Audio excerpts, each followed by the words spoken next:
Okay, we are going to start by highlighting the transitions in the article, and then we are going to look at why what Sapolsky is doing is particularly effective transitionally. So I'm going to start with my lighter color, and I am going to highlight my transitional words and phrases, because that is the first thing that the worksheet asks you to look at, is transitional words and phrases. If I'm highlighting it, you're highlighting it.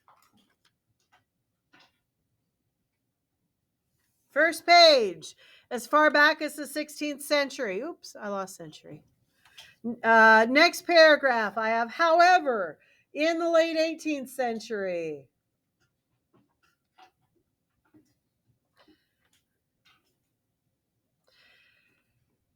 Next paragraph, I've got again. I've got and.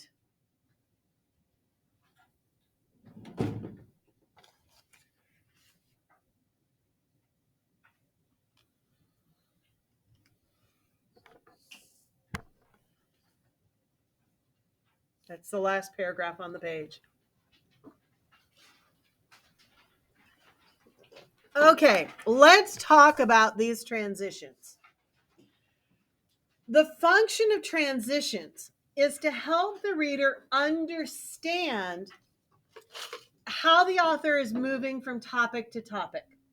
Every transition has a specific function in what it's doing.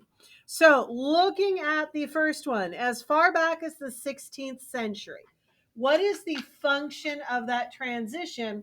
Where is it trying to help place you as the reader?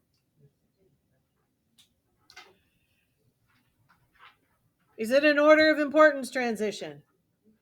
No. Is it a contrast transition? No. What kind of transition is it? It's a time marker. So this marks where you are in time, so as a reader, you don't get confused. However, what does that mark? Contrast. You're about to change from one idea to another. And so the however makes sure that you don't get confused as you're reading and go, wait, what? Yeah, the topic change. You've got a contrast in ideas. In the late 18th century, it's a time marker. Yep, it's showing you that this is chronological. Again, it's a related topic, so you're going to have some similarities between what you read and what you're going to read. And it's going to be related. So this idea and this idea are going to be similar. So in each case, what these transitions are doing is it's telling the reader what you should be prepared for, so that you don't have a contrast without expecting it. Because if the writer throws something at you that you're not expecting, as a reader, you can often end up getting confused. So let's take a look at the top of page 31. Is everyone there with me? I have one really strong transition. Where is it? In contrast. What is the function? That there's going to be a difference. Okay. The next one, from the beginning of this paragraph to the bottom of the page, I have 1, 2, 3, 4, 5 transition words or phrases. Right now, see if you can identify them. If you can't identify them all, that's okay. We'll go over it. But can you find 5 transitional words or phrases in this section? Go.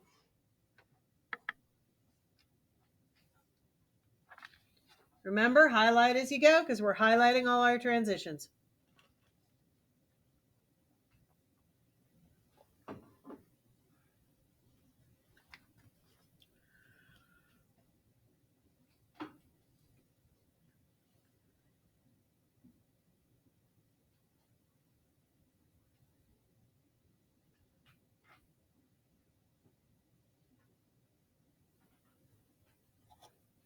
And actually, technically, I could also highlight at which point, which is telling you that you've got two things that happen at the same time. So it's a time marker.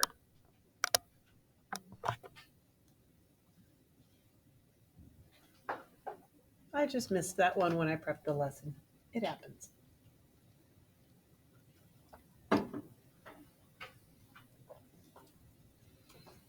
Okay, who can give me my first transition on the bottom of 31? Meanwhile. Meanwhile says two things are happening at the same time, but they're not happening in the same place or with the same people. So it's kind of an interesting transition in that it indicates both a similarity and a contrast. What's my next one? That's not really that's such a small one. I probably would not mark it, although I'm fine with you marking it. Although, what does although give you? Contrast.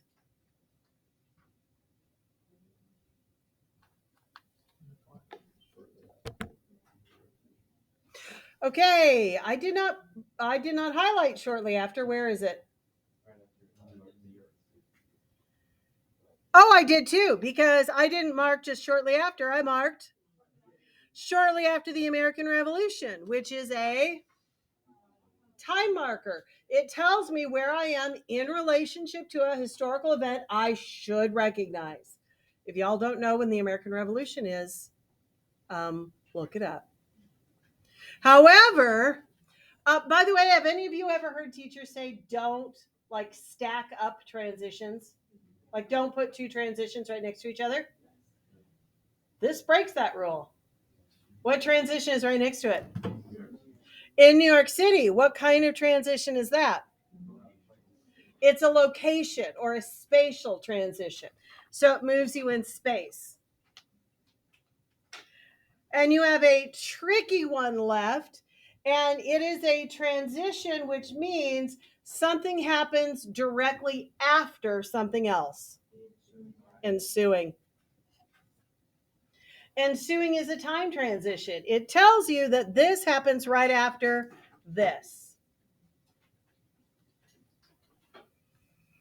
So, are your papers starting to look a little freckled? Yes. Is what? Up. Oh, in the poor? Yeah, you could. You could consider that a transition. I would be fine with it because it is specifying which group you're looking at. So I'm fine if you see that as a transition. It's not technically one, but it functions as one. So I'm fine with that. Okay. So turn to page 32. I marked 3 transitions in just this short little section. I have got one that suggests similarity. I've got one that is order of importance, meaning we're getting bigger. I've got a contrast. Who wants to identify one for me? Moreover. Moreover means similar ideas, but the next idea is going to be stronger. So it's both similarity and a little bit of order of importance. Who has another transition for me? Perhaps. So, and this, if you call this a transition, which you could, then what you're really saying, what's critical there? I've got 2 more. They're right up front. But tells me contrast. Where do I have a very strong order of importance? Even more.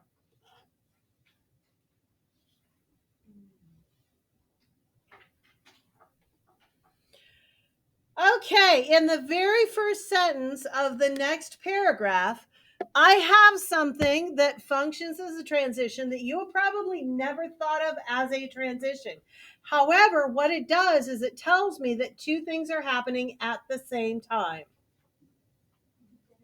First line. What word tells me two things are happening at the same time? When? When the owner of the organ is in a fight or flight state, the adrenal gland secretes adrenaline and a class of steroids known as glucocorticoids. In other words, when this happens, this happens. It's telling you the relationship between those two things.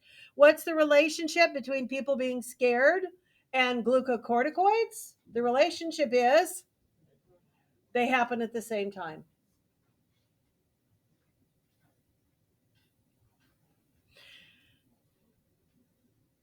I've got an and.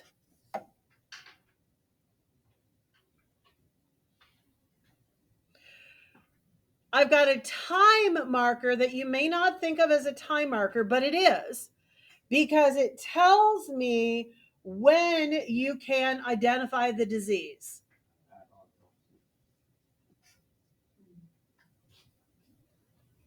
I have a similarity marker.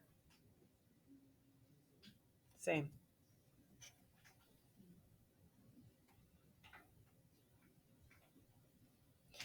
Okay, I've got quite a few in this next little paragraph. Do you guys have all these? Okay. When you went to look at transitional words or phrases, what percentage of these were you noticing? Like 10%, 50%, 90%? 15%. Valid, because if nobody's ever asked you to study them, you may not have even noticed. Okay, in this little paragraph right here, I want you to go through and to try and figure out where the transitions are. You got some big ones, and you got some tricky ones.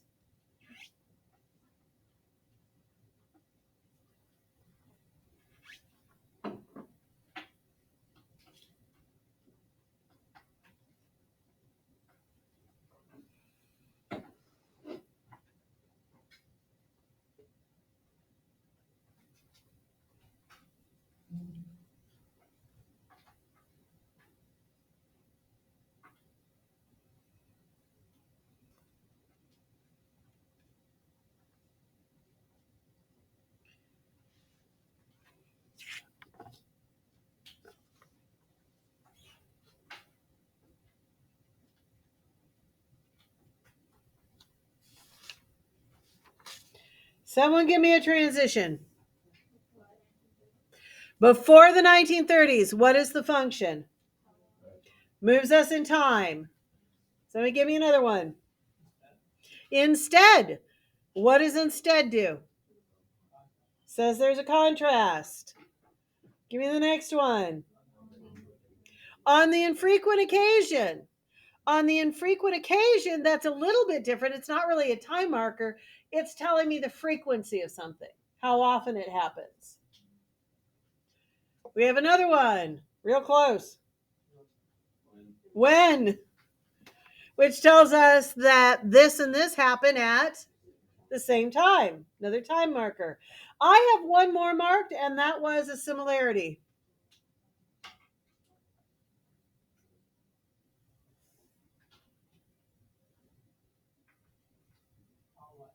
And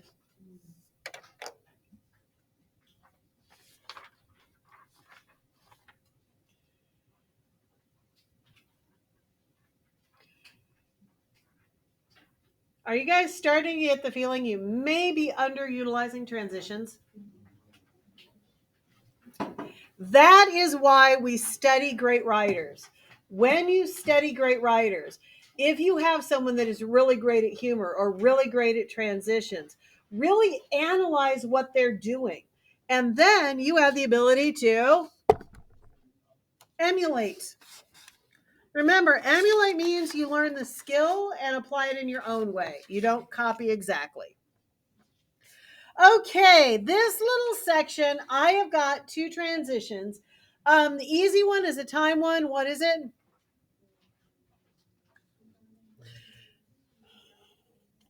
In the early 20th century.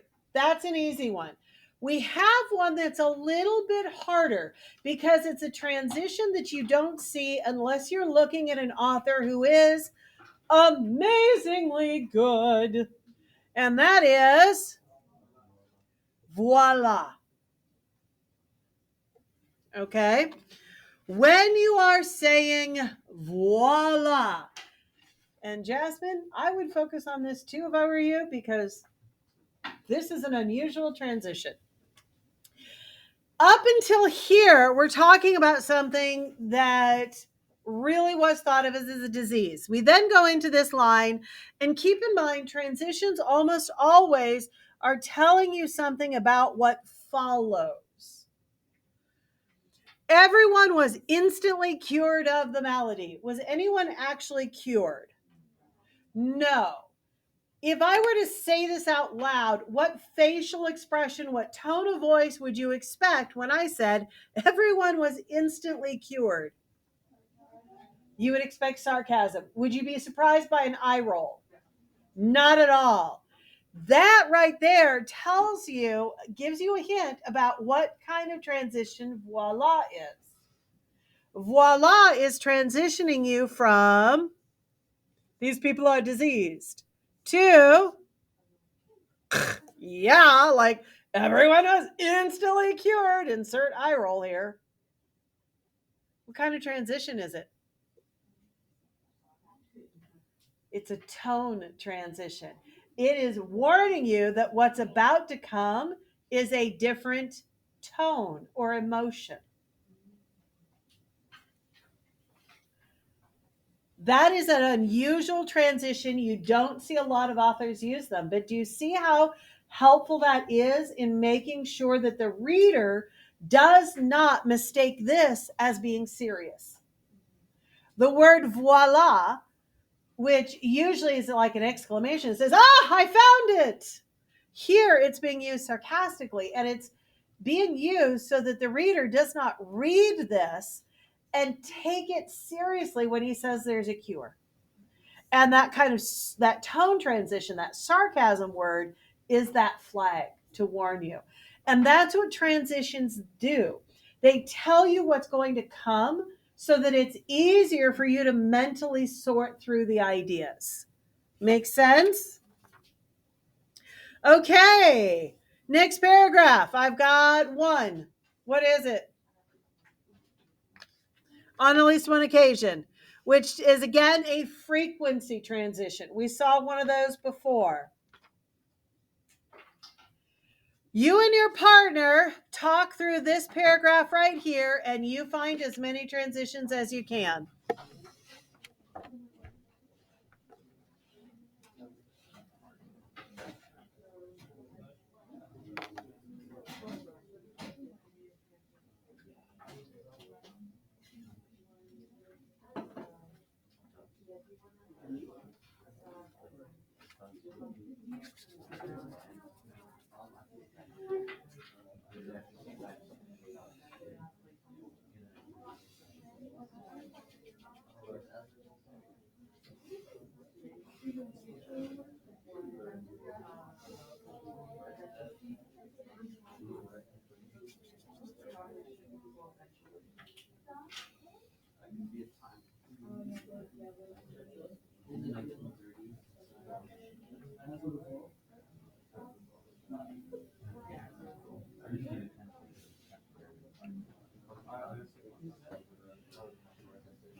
Happening at the same time.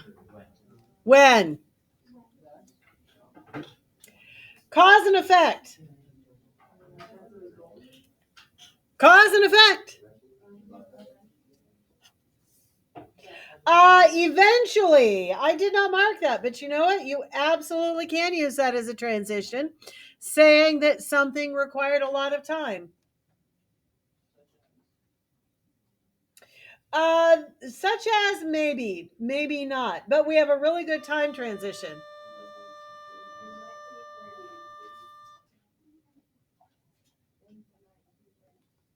In the next paragraph, what tells you that you've moved into the now, the modern? Well, no, for some time, that's just telling you that something was going on for a while. But what tells you moved into the now or the modern day? I was tricking you. What tells you you've now moved into the modern? Now and modern.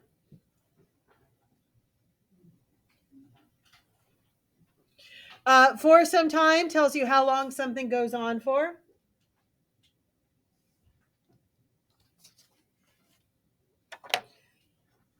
Are you at all shocked at the polka dots?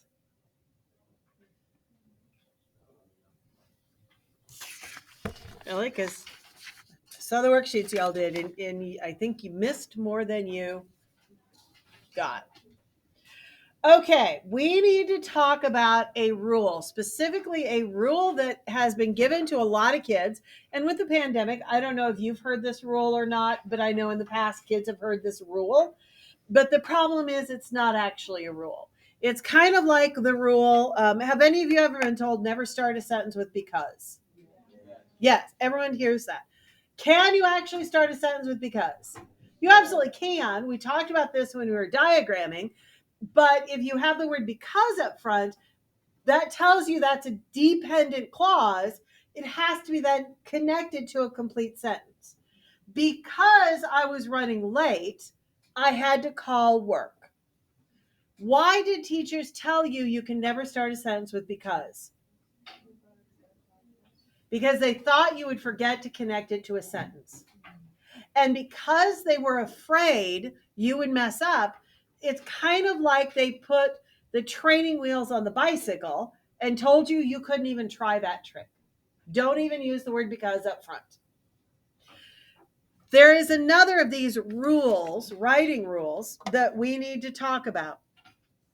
Have any of you ever been told never put two transition words next to each other? Yes. Okay. Last hour, they didn't remember being told that, but that seemed unusual because it's a pretty common rule that teachers will give kids. And oftentimes the rule is useful because, my most hated transitional phrase that I will get from kids. And yet, what does and signal? Similarities. What does yet signal? Contrast. And yet, like, why should you not put those two together? Because they have conflicting meanings.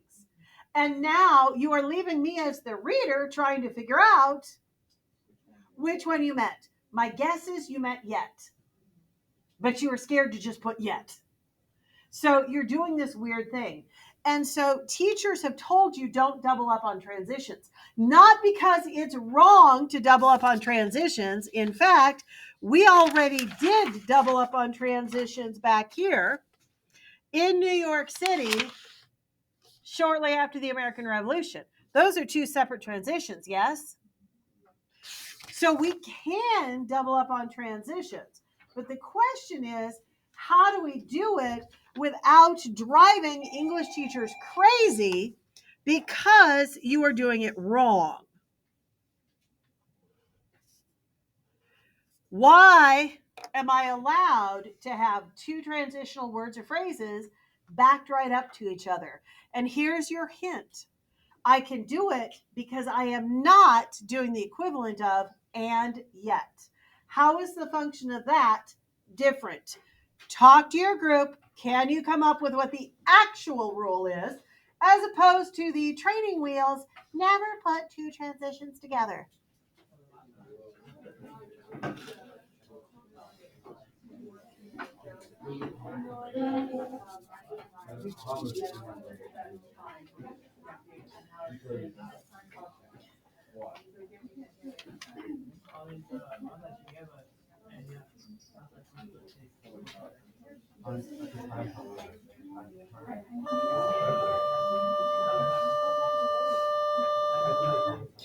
Why am I allowed to put these two together?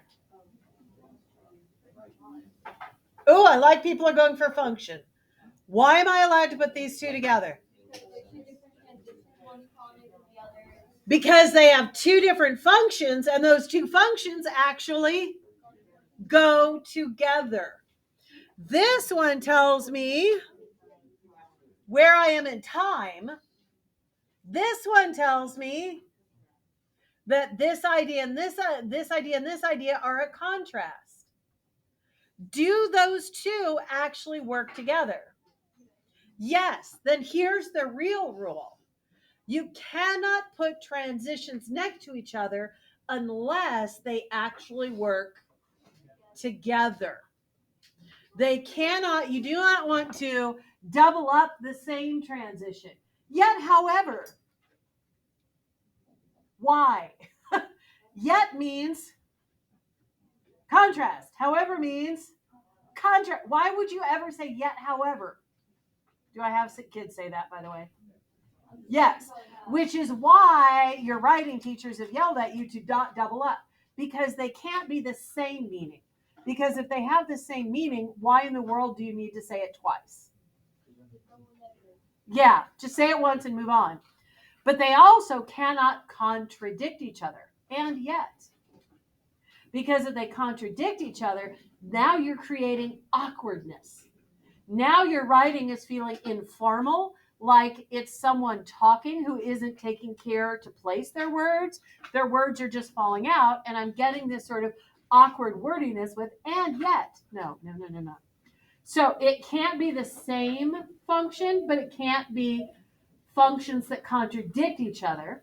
Yeah, can you do me a favor and ask your partners to scoot back, because she would really like to be able to breathe in her chair. So if you ladies could scoot back so he has room, thank you.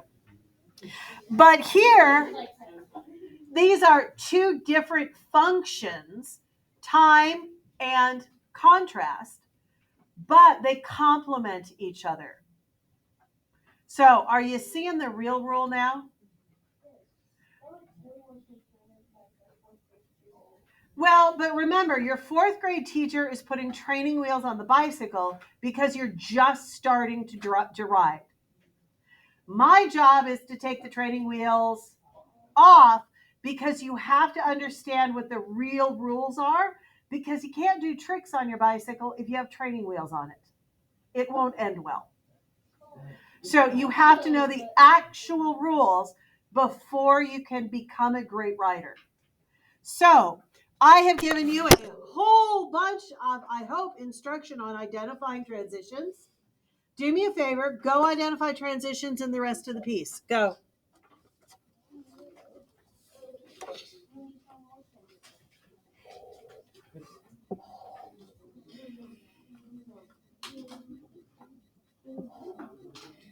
Quick like a bunny.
Let's go over a few of them. I shouldn't have working. Yeah, I got highlighter happy. At the end of the 19th century, what's the function? Time. Not surprisingly. Certainty. How certain are you? Does not surprisingly make you more or less certain? More. Of course. Certainty.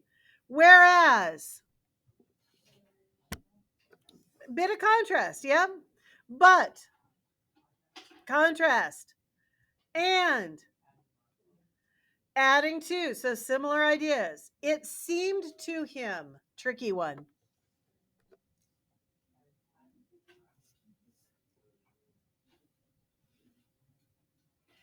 It was hot, it seemed hot.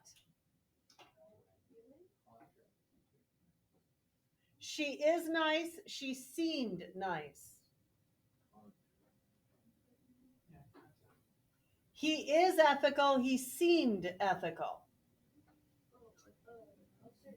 It's a certainty, but instead of adding more certainty, it's adding less. And when I add to him, what is the difference between me saying Ukraine has a right to fight back versus Johnny says Ukraine has a right to fight back?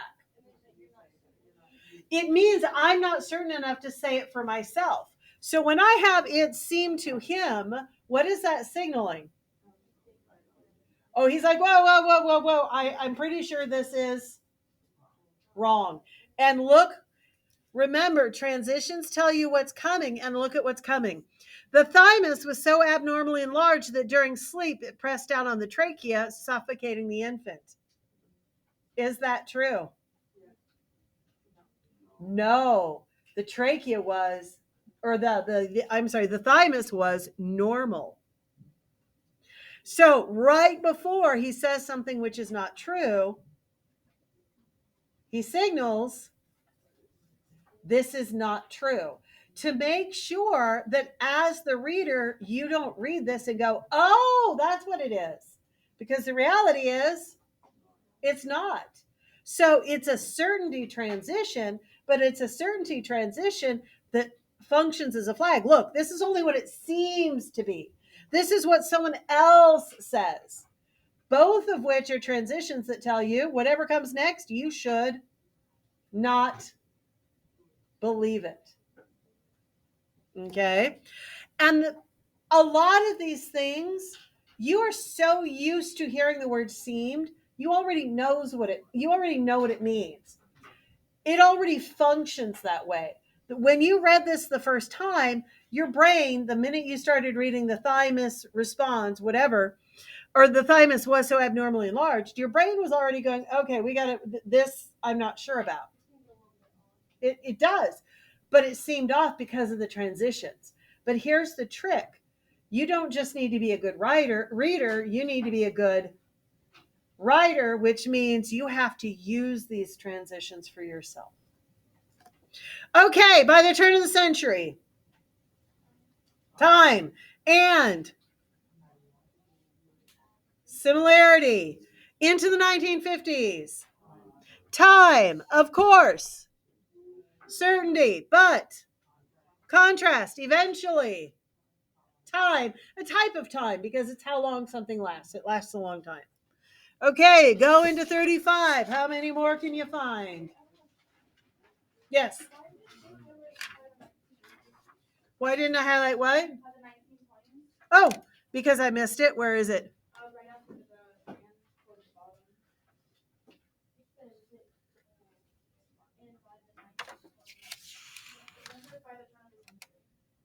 By the turn of the century. Oh, by the time. Yep. Because I missed it when I prepped my lessons. Luckily for you, I'm not perfect, because if I were perfect, I would have higher standards for all of you guys. You're safe. You're so very safe.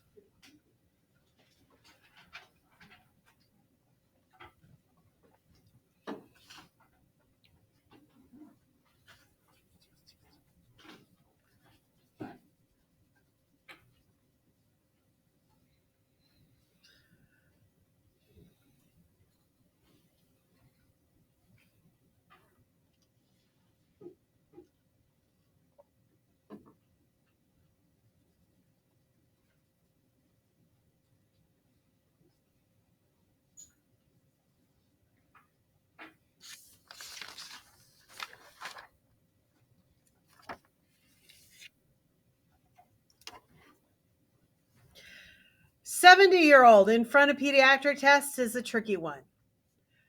Last hour, they tried telling me this means we're 70 years into the past. I want you in your groups to look at how 70-year-old is used here and tell me why that's wrong. Tell me why we're not 70 years in the past. Go.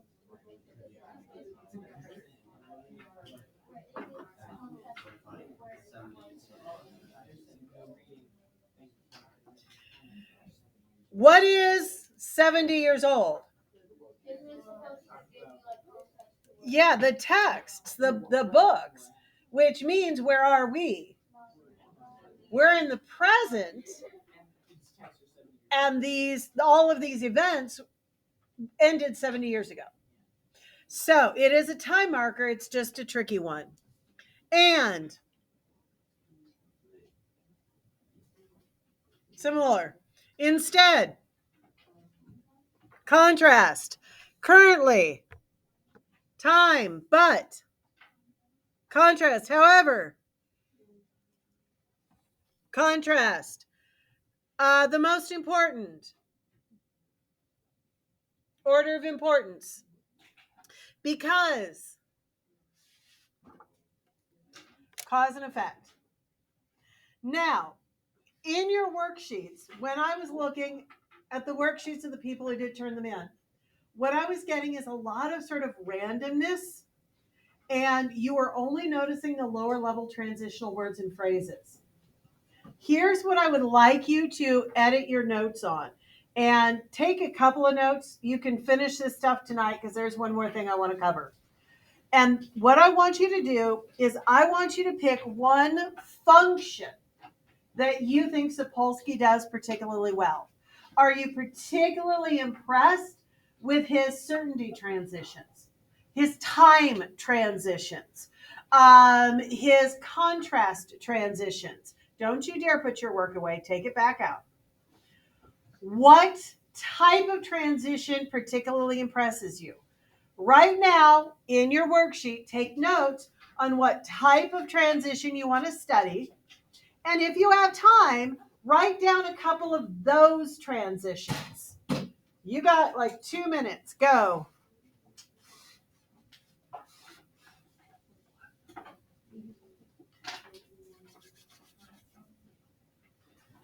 Pick one category of transition and follow that one category of transitional words and phrases.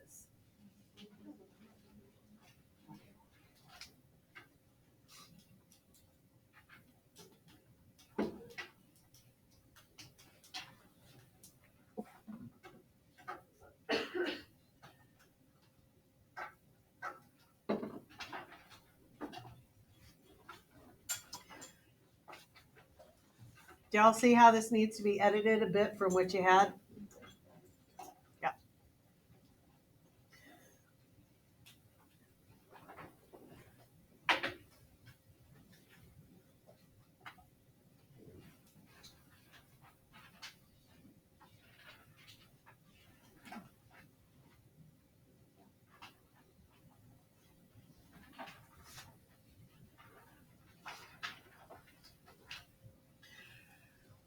So you can look at his time transitions, his certainty transitions.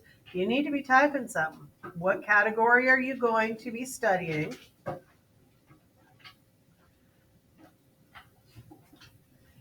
And take note of a couple of words that you need to search for in your text so that you know what to finish up tonight.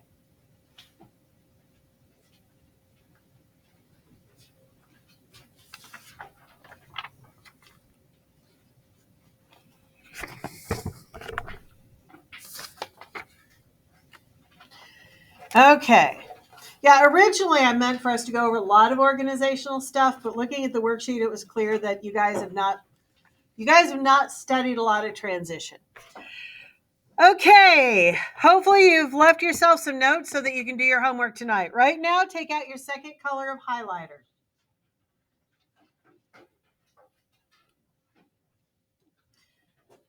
Okay, we're starting back at the beginning. The last sentence of the first paragraph, given the draconian nature of justice at the time, that is a reference to King Henry's laws. Stealing a piece of bread could be a capital crime. It was by and large the poor who went up on the dissector's slabs. The dissector's slabs is a reference to what comes below. You should highlight that sentence because what is it? It is a bridge transition. Not every author uses bridge transitions heavily, but Sapolsky's use of bridge transitions are really beautiful, and he has a lot of them. Turning to the next page. I am in the second paragraph. Such indiscretions. The indiscretions, that word is used ironically, but it's talking about the burking, it's talking about the attacking in mass, the grave digging. Such indiscretions were overlooked. In the poor, they induced riotous displeasure. Guess what we're about to talk about? The riots. So, these indiscretions, that's reference to previous. Riotous is reference to what's about to come. Page 32 at the end of your first paragraph. Chronic stress. The previous paragraph was about chronic stress. Morphological changes. The next paragraph is about the actual physical changes.